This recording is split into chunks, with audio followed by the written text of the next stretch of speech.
This is Jarvis, a rather large robotic arm that I've been building here in my home shop. I'm really excited to say that the robot is fully programmable now and ready to be put to work. There's a whole series of videos explaining how I built this. Today we're going to continue the series by focusing on this section, which I'm calling the forearm of the robot. I'll show you how I built it as well as answer some of the common questions that have come up throughout the series. All right, let's jump to it.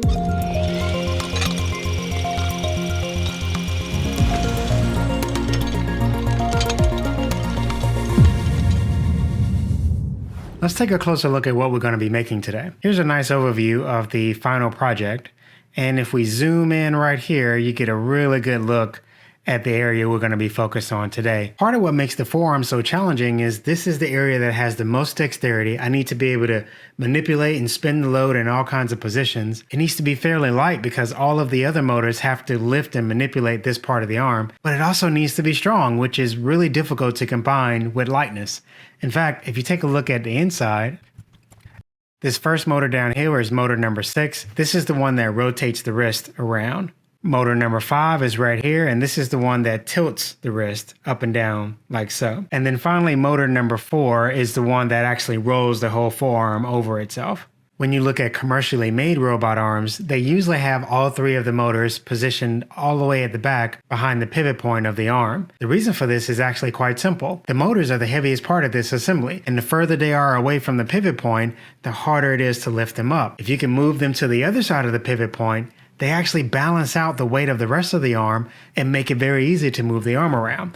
I like to think of it as being like a seesaw. Even if the weights aren't even on each side, you can adjust their positions a little bit to get them to balance out. If you get this balance just right, you can use smaller motors and still get good performance from your robot arm. So the next obvious question is, well, Jeremy, why didn't you put all the motors in the back? Well, the core issue is I need to transmit power down the full length of the shaft while still maintaining all the degrees of freedom, both rotating in this direction.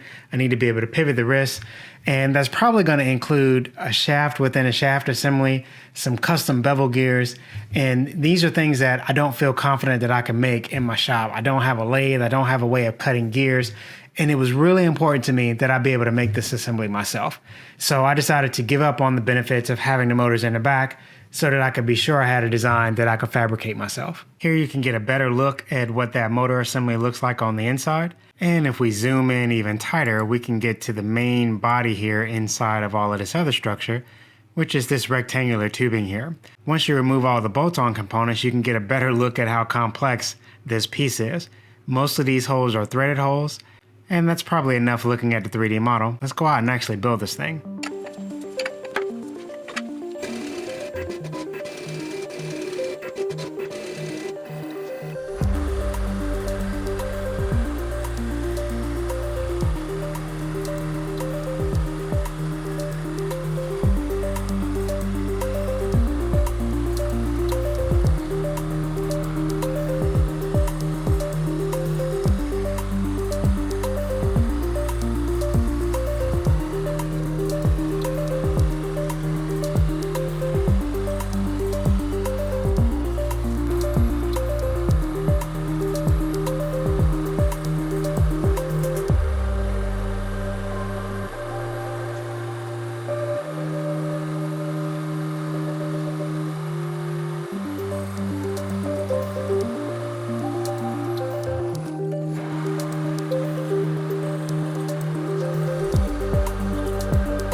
at least that one's sticking out a little bit.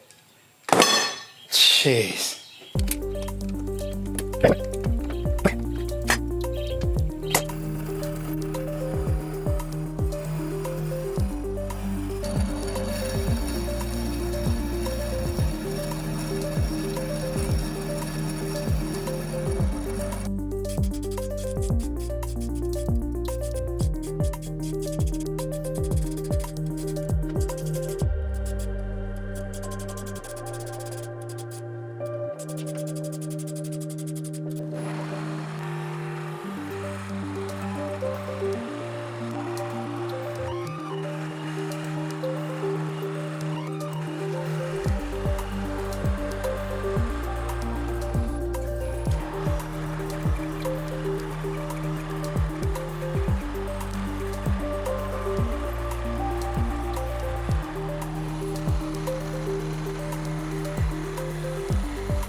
All right, looks really good.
Now that we have a robot that's fully functional, I want to answer some of the burning questions you guys have been asking me throughout the series. I'm going to answer the most frequent question first, and that is, what are you going to do with the robot arm? To me, building the robot is the interesting part. I don't actually care what it does. Am I going to do a lot of cool stuff with it? I sure hope so. Right now, industrial robot arms are used for all kinds of stuff, usually things like painting, pick and place, moving things from pallets, welding, machining. There's even plasma cutting. There's all kinds of things that you can do with the robot arm.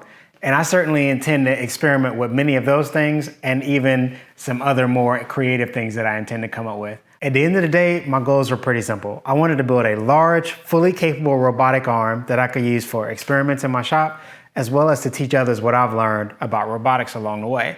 I'm hoping to get people excited about engineering. That's really what my goal is. And if this will get people to say, hey, I want to learn how to do that, then I've accomplished my goal. There's no question about it that building something like this is very expensive, but the knowledge and experience I've gained in the last 6 months has been worth every single penny I've spent on this project. What programming language are you using and how are you controlling the robot? My original plan was to do something very similar to what I did with my CNC table saw. If you haven't seen that video, it's definitely worth checking out. But basically, I fully automated the blade, the fence position, as well as the blade angle on my table saw. It's all controllable from a touchscreen. On my table saw, the programming language is Python and it's being run from a Raspberry Pi. For the robot arm though, I decided to use a Teensy 4.1, which is basically an Arduino on steroids. The Arduino or the Teensy 4.1, they both require the programming language C++. But I want to be able to control the Teensy from a computer. So on the computer, I'm running a custom Python program, which is talking to the Teensy 4.1, and that's programmed in C++.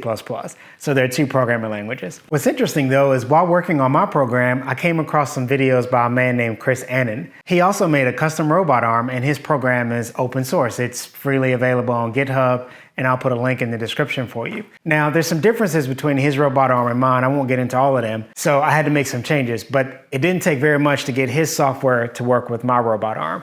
And that's what I'm using currently. Now, the long-term plan is to use a combination of ROS and a program called Move It, ROS stands for Robot Operating System, and MOVE-IT is motion planning software designed specifically for robot arms. However, the learning curve for both ROS and MOVE-IT is very steep. That is the deep, deep ocean that I'm in right now. I've also been given an opportunity to take some classes with some industrial robots. So I am super excited about that. I built this entire project without ever having seen an industrial robot in person. So this is a huge opportunity to not only see these things up close, but to learn how to use them the way they're used in industry. I fully expect that experience to lead to me upgrading this guy to Jarvis 2.0. Another question that comes up in all the videos where I show machining is, why do I have the coolant just drizzling onto the part instead of actually blasting so that I can blow the chips out of the cut? Well, I don't have a full enclosure here, so when I turn the coolant up, I actually blast chips and coolant all over the floor, making it super dangerous to walk around the machine. Having the coolant turned down low versus not having any coolant seems to still make the machine quieter and I can cut faster. So it's definitely helping. But of course, I'm recutting chips and there are other problems associated with not blasting the chips out. Until I can get this thing fully enclosed and manage the safety issue of wetting the floor, I'm just gonna have to run it with the coolant turned down. It's also worth pointing out that I am brand new to machining. No question about it, I've got a lot to learn when it comes to using a machine like this. Another common question is, am I gonna make plans for this so that people can build their own robot at home? And the answer is no way. Pretty much every aspect of this design was made with my shop in mind. Another thing to consider is the cost. This dude is expensive, and I bought a lot of these parts used, including the harmonic drives. Several of the motors were purchased used, and then the design was modified to fit the parts I purchased. So if you had to purchase everything that I used here, you'd end up spending way more than I did. Because of all of this, it didn't seem practical to me to try and make plans for this so that other people could copy it. In fact, if you really needed the functionality of something like this, it would be much better to just buy a commercially made product that's already been tested on assembly lines and gone through iterations. This is Jarvis 1.0. I've got a long way to go to make this guy perfect. I'm just about done editing this video and I realized I haven't shown you any mistakes. And this is really important to me. I would hate for you to walk away thinking that something like this was easy for me. This is by far the most difficult project I've ever built in my shop. It has kicked my butt for months now. And I don't have the time to go back and show you all the things that went wrong with making the forearm. But I can show you one interesting problem that I ran into. When the assembly is upright, I can rotate the base just fine. But when the assembly is extended out, you'll see. All right, motion looks good. But now let's increase the rotational inertia by lowering the arm. So now we've got a much bigger radius.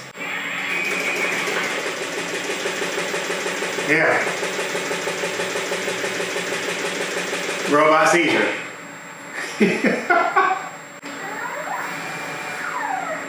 I ought to be able to fix this with tuning, but I thought that was interesting. Working on Jarvis forced me to work in a lot of different disciplines that I was unfamiliar with, and I think I'm a better engineer because of it. I realized during this project though, that if I'm going to continue to make things like this, I'm definitely going to need some help. Then I realized what a great opportunity to invest more directly into some future engineers. So here's my plan.